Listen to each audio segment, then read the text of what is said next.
You sure about Their that? best officers' bounties are a part of the reason why these people are supposed to be the number one threat to the world government alongside Dragon. Yet not only do we not see their bounties, the revealed bounties that we do get outside the story are extraordinarily low, which doesn't do the commanders any justice since they come off as underwhelming. Don't they have? Don't aren't they positions on different parts of the blues? So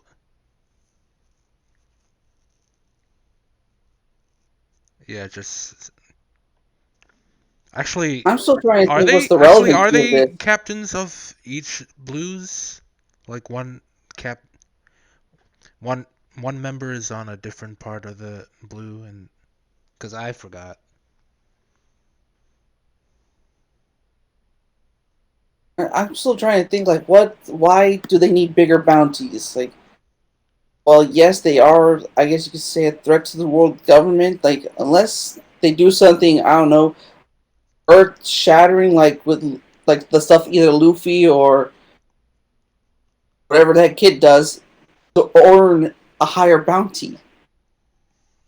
I would But they're imagine just I would imagine these because guys they're don't just a actually nuisance make a to the name for government. Just being a themselves. nuisance does not raise your bounty ever so higher. It's just going to be you're a nuisance. Here's your bounty. Maybe because they don't want people hunting terrorists. Maybe. Meme spice. But I think that also kind of like raises the question: why even give them a bounty in the first place? Because like it was not to hunt them down. Or Like, maybe the Navy never intended their bounties to increase. Something like that. I'd maybe just give them like I don't want to say average, but an okayish bounty for people like to be tempted to hunt them down. Maybe. That would be tantamount to suicide. Assisted suicide. But never mind. I just can't think of a reason for like why this is important. It really isn't. Because I need numbers to show how strong they are. I mean, we still don't know Even Dragon's though these bounty numbers aren't base. indicative of power scaling whatsoever, just look at God Usopp. Yeah, but shut up.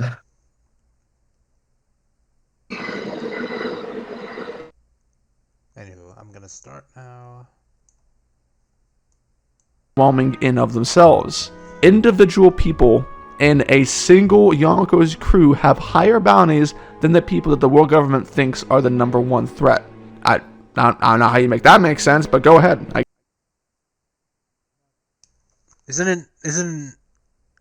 Well, okay, they are. I got nothing to say here.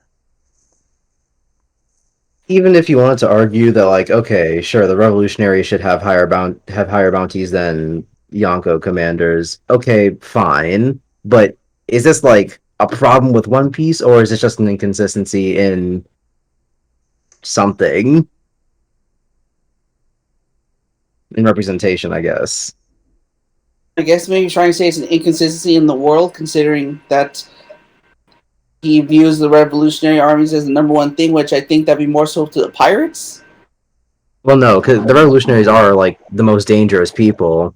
Which it's like the argument could be made that they should have higher bounties, but we don't know exactly what the criteria is for bounty except for just how dangerous they are. How much of a threat they are to the world governments. Yeah. So it Uh, could possibly be that the Yonko commanders are like, okay, well, sure, they're not actively going against us, but if they did, they'd be more of a threat than these people. and damn, we don't have we haven't even seen these guys even do anything. So we should really base The most we our saw them was free a town from Blackbeard's influence. oh. All right, yeah, I remember. Peach beard.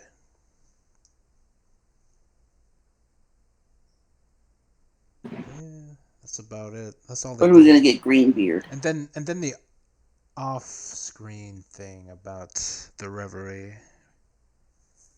Apart from those two things, they didn't do anything. So This is nothing. I'm going to continue. I guess. Eustace Kid, all of the admirals, Onimaru, and even Kaido have their devil fruits revealed in an SPS. These are some of the most important characters in the story, outside of Onimaru. Oda even goes out of his way to hide the type of fruit Kaido has during a conversation with Big Mom, but then reveals the type that he has. What? What? The Ace novels show us more about Ben Beckman's relationship with Shanks than we get in the story. Come on, dog. Oda adds more details about Mihawk's relationship with Shanks, and how Mihawk became the best in a Viver card.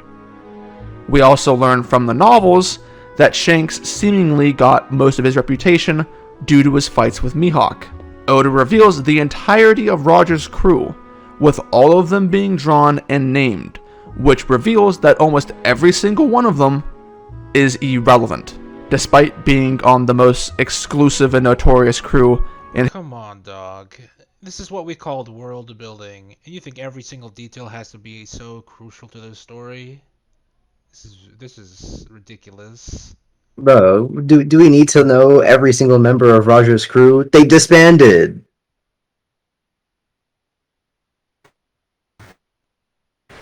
Now the guy is arguing for we need more details to the story, which would just make One Piece longer. He's really going back and forth, yeah. There's really no consistency, he just wants to complain about One Piece. His headcanon is getting too big. Wherever you want to put it. This man needs to read the story again. history. Toko is But the revealed to characters be an introduced, we must learn every single facet of them and every single facet of the other things that they know. If they know a character, we must know about that character. And if that character knows another character, we need to know about their character as well. We need to know exactly how Luffy got his long sleeve shirt.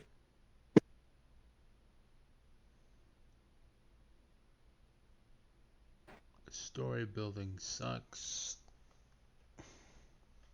adopted daughter of Yasu instead of his biological daughter. Yasu is also revealed to have not eaten a smile fruit. Despite the fact that Yasu and Toko were at one point characters that mattered in Wano, it's questionable as to why these facts weren't incorporated into their relevant plot lines. Because if they had been, it would have helped fix many of the issues that both characters have. All members of CP9 are revealed to have hockey, and there is a discussion and confusion around. I bet they don't. Oh, well, I'll forget about that and go on the CP9 members. CP9 are revealed to have hockey, and there is a discussion and confusion around them having hockey during the pre-time skip due to a translation concerning them strengthening it over time. Which, if CP9 did have hockey during the pre-time skip, creates concerns surrounding the power levels of Enies Lobby, which already had concerns. X-Drake is revealed to have been raped. I just realized, since they do have hockey, wouldn't something like Finger Pistol be some form of advanced hockey, and Iron Body is a more general base, but more specific? Well, no, those the six techniques are different from hockey. Right. Okay, I got nothing then. I got nothing.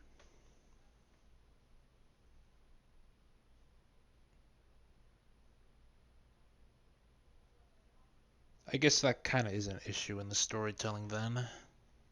I mean, I'm looking it up right now, and I don't see anything about CP9 knowing hockey.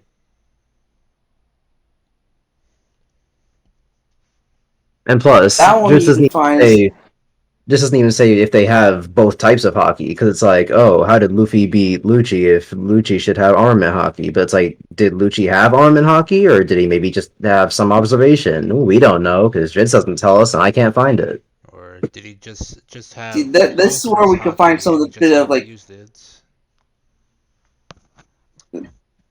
honestly, this is the point. It's like with Water 7, you can kind of find out some of the inconsistency, at least with the introduction of hockey.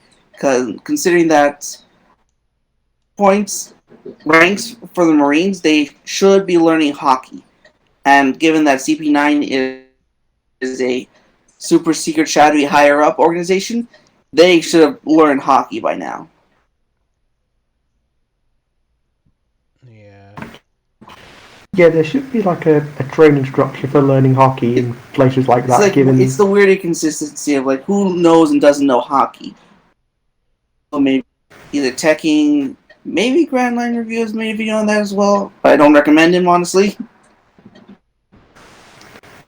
like for the Pirates, it makes And you sense also for got them to someone like not. Crocodile. How would he not know any of that?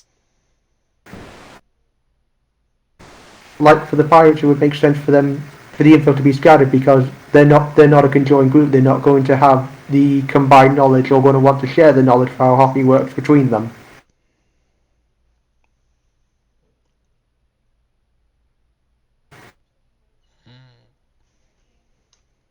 Raised like a father by Sengoku, in the same fashion revealed to have been the power levels of Eni's lobby, which already had concerns.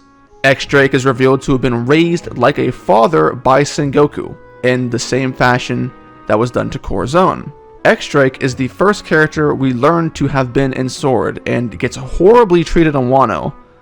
Despite being a character in Law's flashback, his relationship with Sengoku seems to have been thrown by the wayside. All of the Flying Six are confirmed to have observation and armament hockey, with only 2 of them actually using these abilities during their fights in Wano. That's an inconsistency. It's revealed in a Vivid card that Kaido perceives Luffy as the only person since Odin's death worthy of going all out against, despite having run into Shanks, and having Shanks in his top 5, and fighting Big Mom.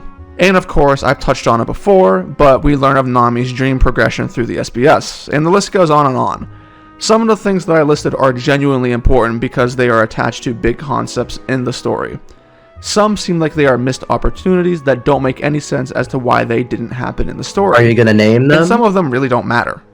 I included a bit of everything to make it clear that there are too many characters and not enough time to divulge in them. As of right now, there are close to or exceeding. Oh, don't. Did this guy even read One Piece?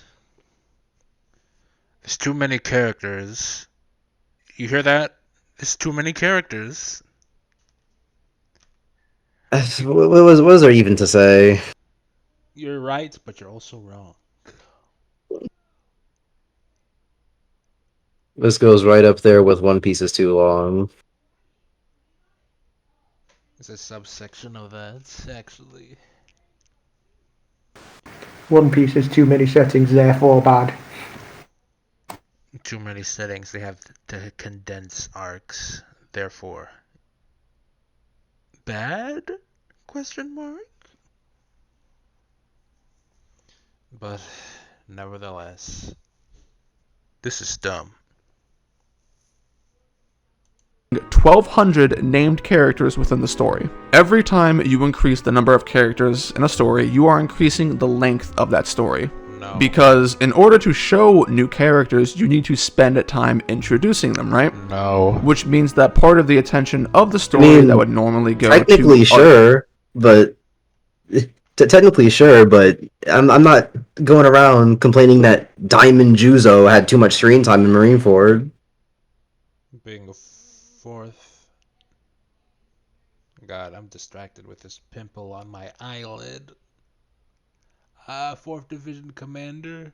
So he must be of some importance. Flower, Sword Vista.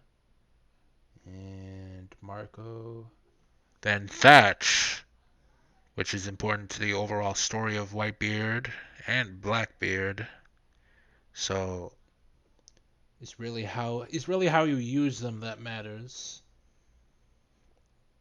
No, there's too many of them. Yeah, It doesn't matter. It doesn't matter if they're all used effectively. There's too many, so it's bad. Big number means bad. Where have I heard that one before?